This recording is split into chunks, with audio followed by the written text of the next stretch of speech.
Konidela production company banner పై రామ్ చరణ్ నిర్మాణంలో వస్తున్న megastar Chiranjeevi 151వ movie Uyyalawada Narasimha Reddy. ఈ చిత్రానికి కిక్ సురేందర్ రెడ్డి దర్శకత్వం వహిస్తున్నారు. ఈ చిత్రంలో చిరు సరసన కొత్త హీరోయిన్ నే తీసుకోవాలని భావించారట రామ్ చరణ్. బాలీవుడ్ నటినే ఎంచుకోవాలనే పట్టుదలతో ఉన్నాడట దర్శకుడు సురేందర్ రెడ్డి.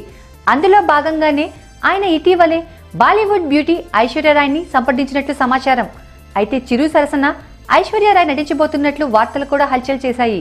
ఇదిలా ఉంటే మెగాస్టార్ చిరు 151వ మూవీలో బాలీవుడ్ భామ విద్యా బాలన్ ని కూడా తీసుకోవాలనే ఉద్దేశ్యంతో సురేందర్ రెడ్డి ఆమెతో సంప్రదింపులు జరిపారని తాజాగా మరో వార్త కూడా చక్కెర్లు కొడుతోంది.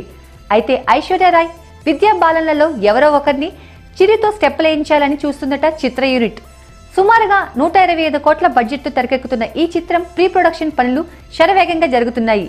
కాగా హీరోయిన్ ని ఫైనల్ చేసి ఆగస్టులో సినిమా షూటింగ్ ప్రారంభించాలనే ఆలోచనలో చిత్ర యూనిట్ ఉంది.